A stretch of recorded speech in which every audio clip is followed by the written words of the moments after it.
CM Punk currently WWE के world champion है, ये बात हम सभी लोगों को मालूम है। बट अब यहाँ पर सीएम पंक के इंजर्ड होने को लेकर बैक स्टेज से मेजर रिपोर्ट आ रही है। डब्ल्यूडब्ल्यूई में जेकब फातू कब रिटर्न करेंगे, ये यहाँ पर फाइनली कंफर्म हो चुका है। रिया रिप्ली रेसलमेनिया पर किसको फेस करेंगे, इसको लेकर मेजर रिपोर्ट आ रही है। तो वहीं स्टोन कोल्ड स्टीव ऑस्टिन के सीएम पंक को फेस करने को लेकर ऑस्टिन का मेजर स्टेटमेंट आ चुका है। तो गाइस चलिए बिना किसी देरी के शुरू करते हैं इस वीडियो को। और गाइस सबसे पहले बात करेंगे डब्ल्यूडब्ल्यूई के एनएक्सटी के रेसलर्स के मेन रोस्टर पर मूव करने की। वेल गाइस ये बात तो हम सभी लोगों को मालूम है 2026 के ओपनिंग के ऊपर ही, जहां ट्रिक विलियम्स एनएक्सटी से हमें स्मैकडाउन पर मूव करते हुए दिखाई दिए, वहीं साल के पहले मंडे नाइट रॉ के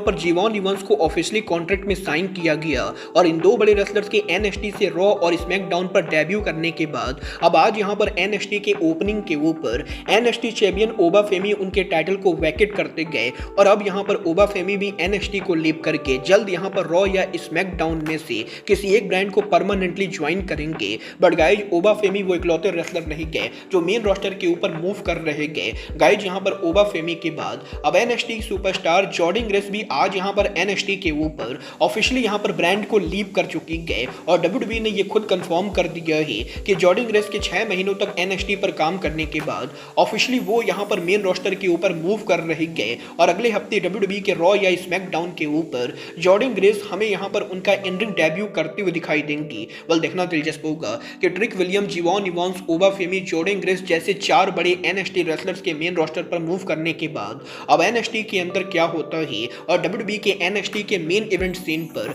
कंपनी के अंदर कौन-कौन से न्यू रेसलर को पुश किया जाता है और ओबा फेमी के टाइटल को वैकेट करने के बाद अब एनएक्सटी का अगला चैंपियन कौन बनता है। बट गाइस जहां तक बात रही डब्ल्यूडब्ल्यूई के रॉ और स्मैकडाउन की, तो अब मैं आपको बता दूं डब्ल्यूडब्ल्यूई के इस हफ्ते मंडे नाइट रॉ के ओपनिंग के ऊपर रिया रिप्ली और इयो स्काई के वुमेन टैग टीम चैंपियनशिप को जीत जाने के बाद अब रिया रिप्ली, इयो स्काई हमें यहां पर डब्ल्यूडब्ल्यूई के अंदर डेफिनेटली यहां पर टैग डिवीजन में काम करते हुए दिखाई देंगी। बट जहां तक बात रही डब्ल्यूडब्ल्यूई के रेसलमेनिया की, तो इस चीज को लेकर रिपोर्ट आ रही है कि रिया रिप्ली डेफिनेटली डब्ल्यूडब्ल्यूई के अंदर करंटली कंपनी में टैग डिवीजन के अंदर काम कर रहे गए और वो यहां पर डब्ल्यूडब्ल्यूई में इयो स्काई के साथ कंपनी की newest women tag team champion बन चुकी गए। बट इसका मतलब ये बिल्कुल भी नहीं गए कि रिया रिप्ली रेसलमेनिया के ऊपर पॉसिबली यहां पर टैग टीम स्टोरी लाइन में इन्वॉल्व होंगी, क्योंकि डब्ल्यूडब्ल्यूई के करंट प्लान के हिसाब से रिया रिप्ली रेसलमेनिया 42 के ऊपर कंपनी के अंदर सिंगल स्टोरी लाइन का हिस्सा होने वाली गए। और इसका मतलब ये बिल्कुल ही क्लियर है कि रेसलमेनिया 42 के पहले रिया रिप्ली, इयो स्काई उनके टाइटल को हारेंगी और रिया रिप्ली हमें रेसलमेनिया के ऊपर कंपनी के ऊपर सिंगल स्टोरी लाइन में काम करते हुए दिखाई देंगी। और वो यहां पर पॉसिबली जेड कारगिल या स्टेफनी वैकूर में से किसी एक को वुमेन टाइटल के लिए चैलेंज करेंगी। वेल देखना दिलचस्प होगा कि रेसलमेनिया से पहले रिया रिप्ली, इयो स्काई उनका टाइटल किससे हारती गए और रेसलमेनिया पर रिया रिप्ली का ओपोनेंट कौन होता है। बट गाइस जहां तक बात रही रेसलमेनिया की, तो ये बात तो हम सभी लोगों को मालूम है डब्ल्यूडब्ल्यूई के रेसलमेनिया से पहले डब्ल्यूडब्ल्यूई का एलिमिनेशन चैंबर पेपर व्यू होगा, जो यहां पर इस साल डब्ल्यूडब्ल्यूई शिकागो में करने वाली गए। और यही एलिमिनेशन चैंबर पेपर व्यू को लेकर अब लेटेस्ट टिकट सेल नंबर सामने आ चुके गए। गाइस यहां पर इस साल डब्ल्यूडब्ल्यूई का एलिमिनेशन चैंबर पेपर व्यू हमें यहां पर उस अरीना में देखने को मिलेगा जिस अरीना में सीएम पंक ने एडब्ल्यू पर डेब्यू किया था, जहां पर डब्ल्यूडब्ल्यूई यूनाइटेड सेंटर के अंदर शिकागो में एलिमिनेशन चैंबर पेपर व्यू को 28 फरवरी को करेगी। और बात करें शो की करंट कैपेसिटी की, तो यूनाइटेड सेंटर में डब्ल्यूडब्ल्यूई के एलिमिनेशन चैंबर की टोटल कैपेसिटी करंटली यहां पर 14,518 के बराबर है, जहां पर 14,518 टिकट में से डब्ल्यूडब्ल्यूई ने 12,147 टिकट सोल्ड आउट कर दिए हैं और डब्ल्यूडब्ल्यूई के 12,147 टिकट सोल्ड आउट करने के बाद अब भी यहां पर एलिमिनेशन चैंबर पेपर व्यू के ऊपर कंपनी को ऑलमोस्ट करीबन 2400 टिकट सोल्ड आउट करना बाकी है, जो कि डेफिनेटली डब्ल्यूडब्ल्यूई आराम से करने वाली है, क्योंकि अब भी इस शो को करीबन यहां पर 2 महीने का टाइम बचा है और 2 महीनों में डब्ल्यूडब्ल्यूई का 2500 टिकट को सोल्ड आउट करना कोई बहुत ही बड़ी बात नहीं है। बट गाइस चलिए फिलहाल आगे बढ़ते हैं और बात करते हैं डब्ल्यूडब्ल्यूई के इस हफ्ते स्मैकडाउन के ऊपर कंपनी पर मेजर रिटर्न की। गाइस यहां पर ये बात तुम सभी लोगों को मालूम है, साल के पहले स्मैकडाउन के ऊपर वाइपर रेंडी ऑटम ने जहां डब्ल्यूडब्ल्यूई के ऊपर रिटर्न किया, वहीं इस हफ्ते स्मैकडाउन के ऊपर डब्ल्यूडब्ल्यूई पर एक और बड़ा रिटर्न होने वाला है। और इस बार ये रिटर्न और किसी का नहीं बल्कि यहां पर जेकब फातू का होगा। गाइस यहां पर इस चीज को लेकर रिपोर्ट आ रही है कि इस हफ्ते बर्लिन में जब डब्ल्यूडब्ल्यूई का स्मैकडाउन होगा और शो के मेन इवेंट पर कोडी और ड्रू मैकिंटायर वर्ल्ड टाइटल के लिए कंपीट करेंगे,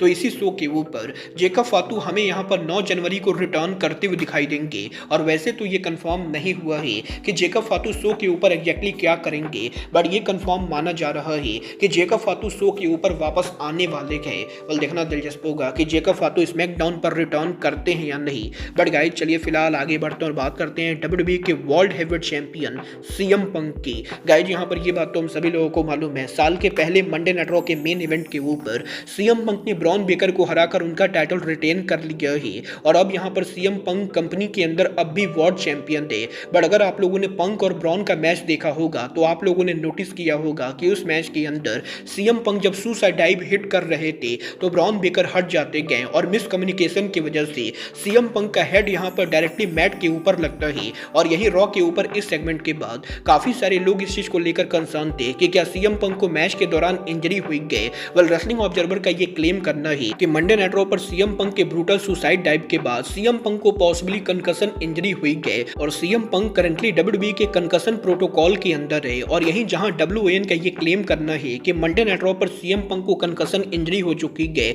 वहीं अब PW इंसाइडर का ये कहना है कि सीएम पंक को डेफिनेटली मैच के दौरान चोट लगी गई बट सीएम पंक को कोई भी सीरियस इंजरी नहीं हुई गई और सीएम पंक को कंकशन तो डेफिनेटली नहीं हुआ है। और मंडे नाइट रॉ के बाद बैक स्टेज के ऊपर कंपनी के मेडिकल टीम ने सीएम पंक को चेक किया था और वो यहाँ पर मेडिकल तौर पर WWE के शो पर कम्पीट करने के लिए पूरी तरह से क्लियर है और बेसिकली PW इंसाइडर ये क्लियर कर रहे गए कि WON सीएम पंक की इंजरी को लेकर फेक रिपोर्ट फैला रही गए। वेल अगले हफ्ते ये तो रॉ को देखकर पता चलेगा कि पंक यहाँ पर इंजर्ड हुए हैं या नहीं। बट जहां तक बात रही सीएम पंक और इंजरी की तो ये बात तो हम सभी लोगों को मालूम है, WWE के अंदर पिछले कुछ सालों में काफी सारे ड्रीम मैचेज हुए हैं और अब यहाँ पर WWE के अंदर one of the biggest dream match CM Punk versus stone cold Steve Austin के मैच को लेकर ऑस्टिन ने खुद उनके लेटेस्ट इंटरव्यू पर बात की, जहां पर ऑस्टिन के इंटरव्यू में ये पूछा गया कि WWE के अंदर आज से करीबन 14 साल पहले जब टेलीविजन के ऊपर सीएम पंक ने ऑस्टिन को बैक स्टेज के ऊपर कन्फ्रंट किया था तो क्या उस समय के ऊपर कंपनी एक्चुअल में पंक और ऑस्टिन का मैच करने वाली थी। तो स्टोन कोल्ड जवाब देकर ये कहते गए कि वो यहाँ पर रियल लाइफ के अंदर सीएम पंक के काफी क्लोज फ्रेंड है और वो इस चीज को लेकर काफी हैप्पी गए कि सीएम पंक WWE पर वापस आ चुके गए। बट जहां तक बात रही पंक और ऑस्टिन के मैच की तो डेफिनेटली यहाँ पर एक टाइम के ऊपर WWE के अंदर सीएम पंक और ऑस्टिन के मैच को टीज किया जा रहा था और अगर यहाँ पर स्टोन कोल्ड स्टीव ऑस्टिन उस समय के ऊपर इंजर्ड ना होते तो शायद वो रिटर्न करके सीएम पंक को जरूर फेस करते। बट जिस टाइम पर सीएम पंक और ऑस्टिन का कन्फ्रंटेशन हुआ था उस समय से यहाँ पर stone cold Steve Austin ACL injury से डील कर रहे थे और ऑस्टिन की एसीएल इंजरी की वजह से WWE कंपनी ने ऑस्टिन और पंक के मैच को नहीं कराया। बट अगर यहाँ पर ऑस्टिन उस समय क्लियर होते तो वो डेफिनेटली सीएम पंक को फेस करते और हो सकता है सीएम पंक के रिटायर होने से पहले ऑस्टिन यहाँ पर कभी न कभी सीएम पंक को फेस करे। मतलब ये तो आने वाला टाइम बताएगा कि स्टोन कोल्ड स्टीव ऑस्टिन और सीएम पंक का ड्रीम मैच होता है या नहीं। मतलब आप यहाँ पर ऑस्टिन वर्सेज पंक देखना चाहोगे या नहीं, आप लोग मुझे कमेंट करके बताइए। बट गाइज अब आज के इस वीडियो में बस इतना ही, मैं मिलता हूँ आपसे अपने अगले वीडियो में। बट गाइज तब तक के लिए goodbye, good night and bang.